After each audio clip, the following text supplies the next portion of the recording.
Hello and welcome to S tutorial. या व्हिडिओमध्ये आपण 10th स्टँडर्डची 5th पोयम पाहणार आहोत। 2 दिवस। त्याचे कवी आहेत नारायण सुर्वे। तर कविवर्य नारायण सुर्वे यांची आपण थोडक्यात ओळख करून घेणार आहोत।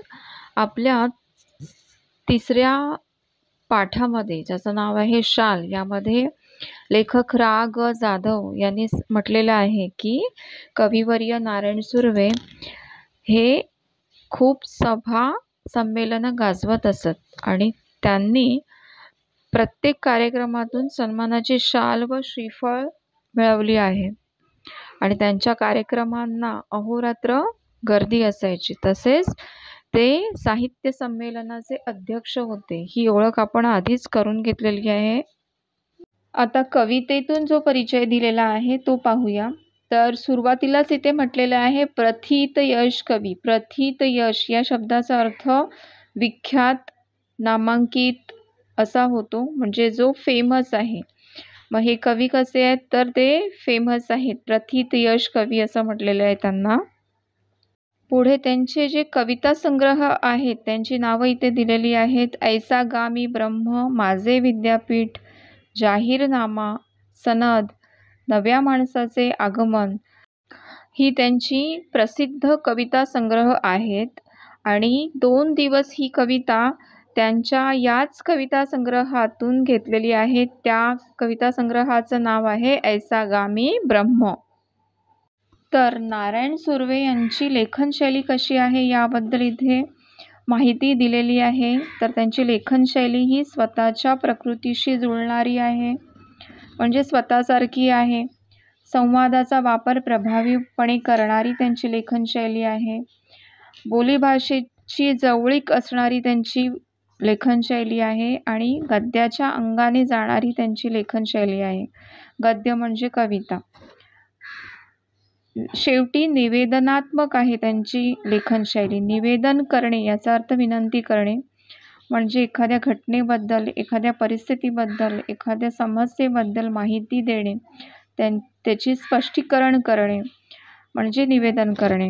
2 दिवस ही जी कविता आहे ती त्यांची निवेदनात्मक कविता आहे। या कवितेच्या माध्यमातून कवीने कामगारांसाठी आवाज उचलला आहे व त्यांचे संघर्षमय जीवन आपल्या समोर आणले आहे। कवी नारायण सुर्वे यांनीही आपल्या जीवनामध्ये अनेक संघर्ष पाहिला। त्यांनीही आपले जीवन कामगारांसारखे व्यतीत केलेले आहेत। त्यामुळे कामगारांचे जीवन अनुभवणारे हे कवी आहेत। कामगारांशी समरस असलेले हे कवी आहेत। कष्टकरी माणसावर त्यांची अपार श्रद्धा आहे आणि त्या श्रद्धेतून त्यांची ही कविता साकार झालेली आहे।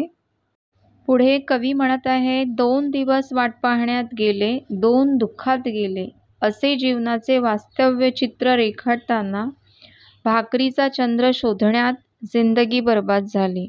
पण हे सत्य मांडताना जगाच्या या शाळेत दुःख पचवून जगण्याची शिकवण आपल्याला मिळाली।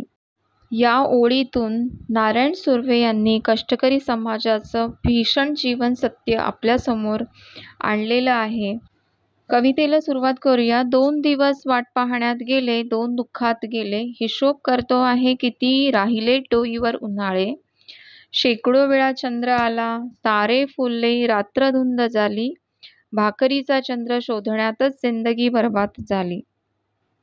या कडव्यातील आपण शब्दार्थ पाहूया। डोईवर याचा अर्थ डोक्यावर, उन्हाळे म्हणजे दुःख, ताप, शेकडो याचा अर्थ 100, बर्बाद होणे याचा अर्थ फुकट जाणे, वाया जाणे। कवी नारायण सुर्वे म्हणत आहेत की आयुष्याच्या या प्रवाहामध्ये 4 दिवसाच्या आयुष्यात 2 दिवस म्हणजे अर्ध आयुष्य हे त्यांचं सुखाची वाट पाहण्यात गेलं, चांगले दिवस येतील याची वाट पाहण्यात गेलेलं आहे व राहिलेलं अर्ध आयुष्य, राहिलेले 2 दिवस आयुष्याचे हे त्यांचे दुःखात गेलेले आहे, कष्टात गेलेले आहेत, पोटापाण्याचा प्रश्न सोडवण्यात गेलेले आहे। आयुष्याचा, कष्टाचा असा बराचसा काळ गेल्यानंतर व्यक्ती जो आहे तो कंटाळतो आणि शेवटी विचार करतो की आता किती आयुष्य माझं शिल्लक राहिलं आहे आणि आता मला किती दुःख भोगायचं राहिलेलं आहे याचा तो हिशोब करतो, याचा तो जमा खर्च करतो. हिशोब याचा अर्थ जमा खर्च. शेकडो वेळा चंद्र आला, तारे फुलले, रात्र धुंद झाली. चंद्र, तारे आणि रात्र या शब्दांचा संबंध त्यांनी सुखाशी जोडलेला आहे इथे. म्हणजे आयुष्यामध्ये काही सुखाचे क्षण येऊन गेले, अनेक वेळा सुखाचे क्षण येऊन गेले असं ते म्हणत आहेत. परंतु हे जे क्षण होते सुखाचे ते फार थोडेच होते. त्यामुळे पूर्ण असे आयुष्य आहे ते त्यांचा पोटापाण्याचा प्रश्न सोडवण्यात कष्टासाठी गेलेला आहे आणि त्यांना इतर काही सुख मिळालेलं नाही. त्यामुळे ते म्हणत आहेत की भाकरीचा चंद्र म्हणजे पोटापाण्याचा प्रश्न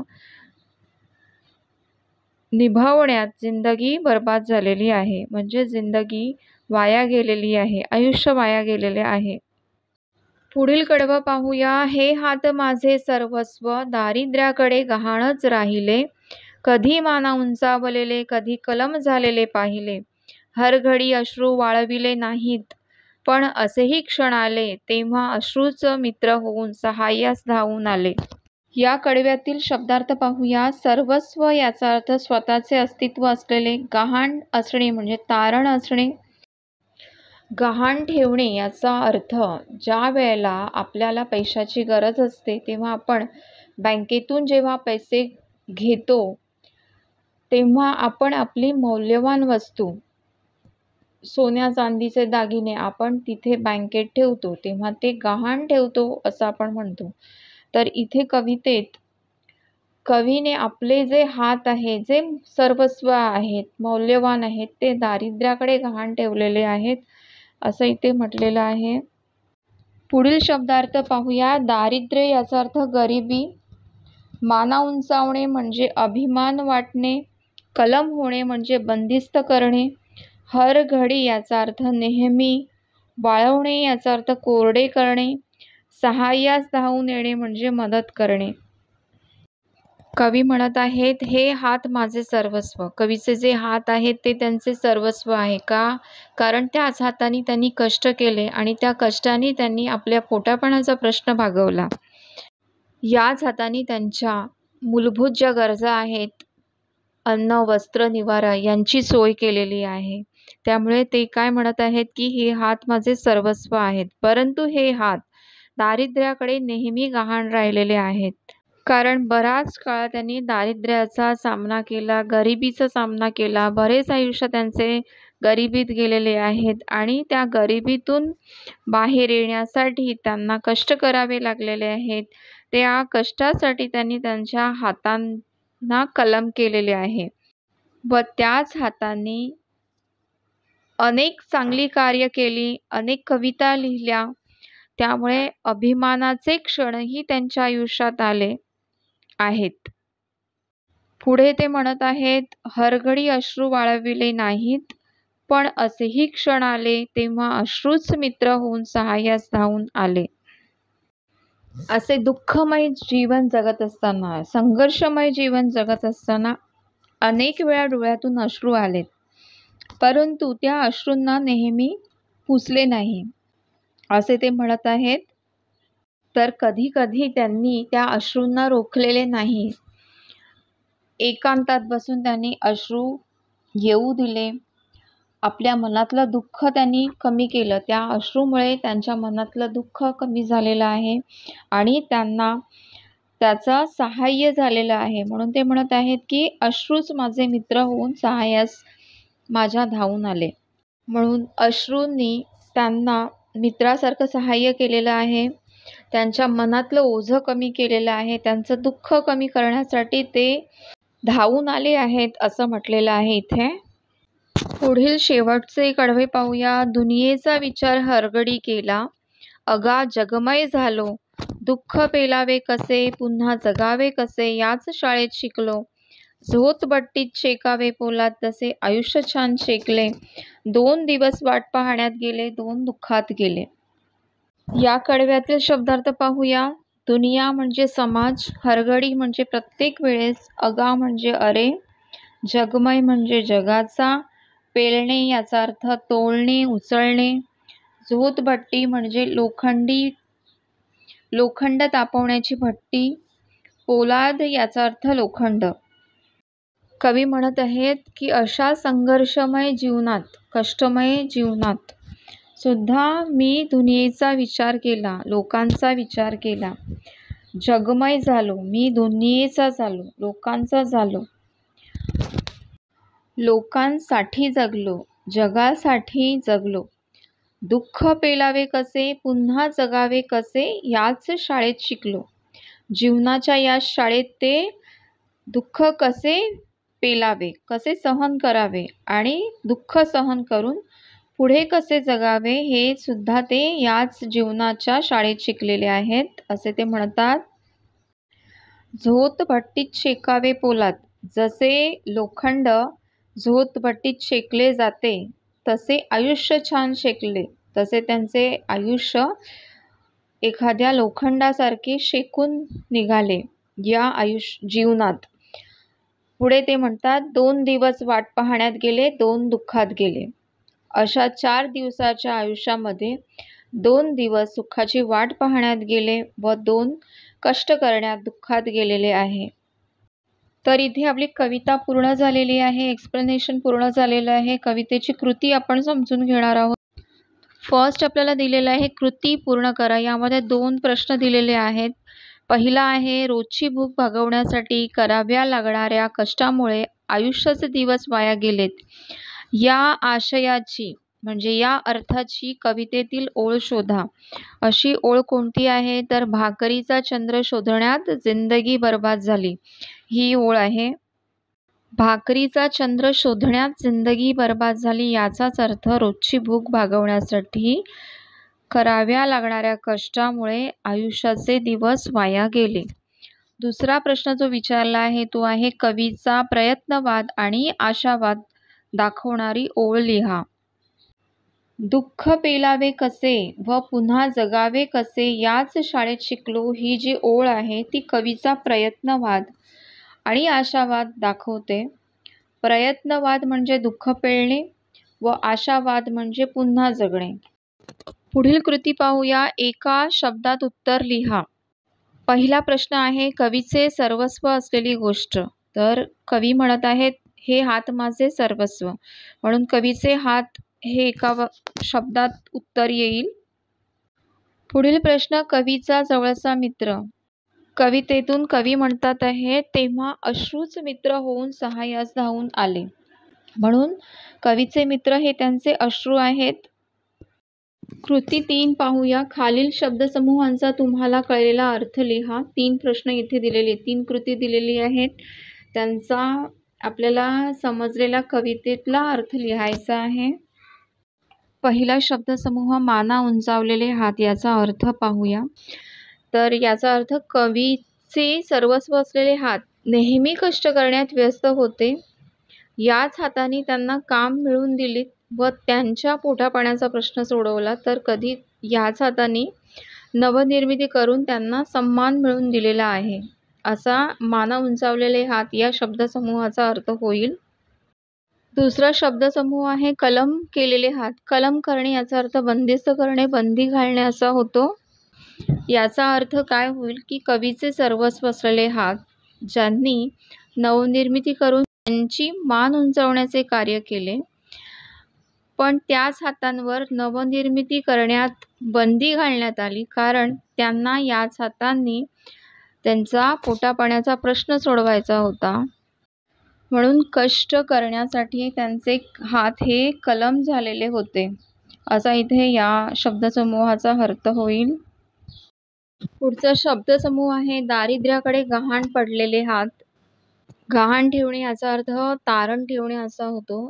कवीचे नवनिर्मिती करणारे हात जे त्यांच्यासाठी सर्वस्व आहेत, असे हात ज्या हातात नवनिर्मिती करण्याची क्षमता आहे, परंतु गरिबीचे जीवन जगत असल्यामुळे त्यांना या हाताने काही नवीन करून दाखवता आले नाही. नवनिर्मिती करण्याऐवजी त्यांनी कष्ट करून पोटापाण्याचा प्रश्न सोडवण्यासाठी त्यांच्या हाताचा वापर केला. त्यामुळे दारिद्र्याकडे त्यांचे हात गहाण पडलेले होते असं त्यांचं म्हणणं आहे व असा या शब्दसमूहाचा अर्थ आहे. पुढील कृती पाहूया. चौथा जो प्रश्न दिलेला आहे तो आहे काव्य सौंदर्य. यामध्ये 4 प्रश्न दिलेले आहेत. त्यातील पहिला आहे खालील ओळीचे रसग्रहण करा. या ओळी आपल्याला दिलेल्या आहेत. 2 दिवस वाट पाहण्यात गेले, 2 दुःखात गेले, हिशोब करतो आहे किती राहिले टोईवर उन्हाळे. तर या ओळींचं आपण रसग्रहण करणार आहोत.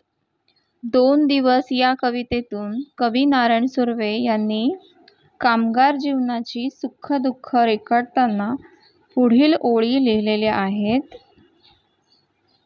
कष्टकऱ्यांच्या जगाशी नारायण सुर्वे हे एकरूप झालेले आहेत, म्हणून त्यांच्या जगाचे भयानक रूप, त्यांच्या भविष्यातील स्वप्नांचे आभास आणि त्यांच्या जगातील मानवी भावांचे दर्शन या कवितेतून घडते. गरीब कष्टकरी माणसाविषयी कुतूहल व ममत्व हा सुर्वे यांचा भाव या कवितेतून स्पष्ट होतो. कामगारांच्या वेदनेची स्पष्ट जाणीव त्यांना होत असताना दिसून येते. कष्टकरी व्यक्ती हा आपले संपूर्ण जीवन जगत असताना त्याच्या वाट्याला सुखापेक्षा दुःख जास्त येते. आपल्या 4 दिवसाच्या आयुष्यात तो अर्ध आयुष्य सुख येईल याची आशा घेऊन जगत असतो जीवन, आणि राहिलेलं जे आयुष्य आहे ते कष्ट करण्यात घालवतो. असे जगत असताना शेवटी तो थकून आपल्याला अजून किती दिवस कष्ट करावे लागणार आहे याचा हिशोब करत असतो, याचा विचार करत असतो. हा अर्थ या 2 ओळीतून स्पष्ट होतो. कष्टकरी समाजाचे, कष्टकरी लोकांचे जीवनाचे वास्तव चित्र या ओळीतून सुर्वे यांनी मांडलेले आहे. कृती 4 मधील दुसरा प्रश्न, दुःख पेलावे आणि पुन्हा जगावे या वाक्यातील तुम्हाला जाणवलेला विचार तुमच्या शब्दात स्पष्ट करा. तर दुःख पेलावे आणि पुन्हा जगावे या वाक्यातून आपल्याला जाणवलेला विचार आपण लिहिणार आहोत. कवी नारायण सुर्वे यांच्या 2 दिवस या कवितेतून त्यांनी कामगार जीवनाचे भीषण सत्य रेखाटले आहे. हा एक कॉमन सेंटेन्स आहे, हा प्रत्येक वेळी येणार. कामगार हा आपल्या दारिद्र्यापुढे इतका हतबल झालेला असतो तरीही तो निराशेने खचून न जाता दुःख सहन करत जगतो. जगत असताना तो सर्वांच्याच सहभागी होतो. दुःखामुळे त्याला अनेक वेळा अश्रू अनावर होतात, परंतु आपल्या दुःखाला जगजाहीर करीत नाही. तो जीवन जगत असताना याच जगातून जगण्याचे धडे घेतो व अजून मजबूत होऊन येणाऱ्या संकटांचा सामना करत पुढे जातो. अडचणींवर मात करत पुढे कसे जावे हे प्रेरणादायी विचार या ओळीतून स्पष्ट होताना आपल्याला दिसतात. कृती 4 मधील तिसरा प्रश्न, कवितेत व्यक्त झालेल्या कष्टकऱ्यांच्या जीवनाविषयी तुमच्या भावना लिहा. उत्तर लिहूया आपण. कवी नारायण सुर्वे यांच्या 2 दिवस या कवितेतून त्यांनी कामगार जीवनाचे भीषण चित्र रेखाटले आहे. या त्यांच्या कवितेतील कष्टकऱ्यांचे जीवन हे अत्यंत भयावह आहे. आपल्या मूलभूत गरजा भागवण्यासाठी त्याला आपले संपूर्ण आयुष्य खर्च करावे लागते. यात त्याला आपल्या स्वप्नांना बाजूला सारून मन मारून कष्ट करावं लागतं. असे असतानाही तो निराश असूनही खचून जात नाही. जीवन जगत असतानाच त्याच जीवनाकडून जीवन कसे जगावे याचे धडे तो घेतो व दुःख भोगून जीवनाच्या शाळेत तापून निघतो. जसा एखादा कोळसा खाणीत तापून एक टणक हिरा बनतो, तसा तो या जीवनाच्या शाळेतून तापून निघतो. अनुभव घेऊन तो सशक्त बनतो. त्यामुळे दुःख पचवून पुन्हा जगणे त्याला जमते. दुःखी असूनही समाजात तो सर्वांना आपलं मानतो, समाजाचा विचार करतो. कृती 4 काव्य सौंदर्य यातील शेवटचा प्रश्न, कवितेत व्यक्त झालेले जीवन सत्य याबाबत तुमचे विचार स्पष्ट करा. याचे उत्तर आपण पाहूया. कवी नारायण सुर्वे यांनी आपल्या 2 दिवसीय कवितेतून कामगार जीवनाचे चित्र रेखाटताना भाकरीचा चंद्र शोधण्यातच जिंदगी बर्बाद झाली असे कष्टकऱ्यांचे भीषण सत्य मांडले आहे. रोजची भूक भागवण्यासाठी ज्यांना नेहमी अपार कष्ट करावे लागतात, पोटापाण्याचा प्रश्न सोडवण्यातच त्यांचं आयुष्य संपून जातं, अशा कष्टकऱ्यांचे जीवन दुःखाशी व अडचणींशी सामना करण्यात फुकट जातं. त्यांना त्यांच्यातील कला, सृजनशक्ती, आवडीनिवडी व स्वप्ने यांचा त्याग करावा लागतो. वाटेला आलेलं आयुष्य त्यांना सहन करावं लागतं. हे वेदना व दुःखाचे कामगारांचे जीवन सत्य या कवितेतून व्यक्त झाले आहे. इथे आपली ही कृती पूर्ण झालेली आहे. व्हिडिओ आवडला असेल तर प्लीज लाईक करा, शेअर करा, सबस्क्राईब करा. थँक्यू.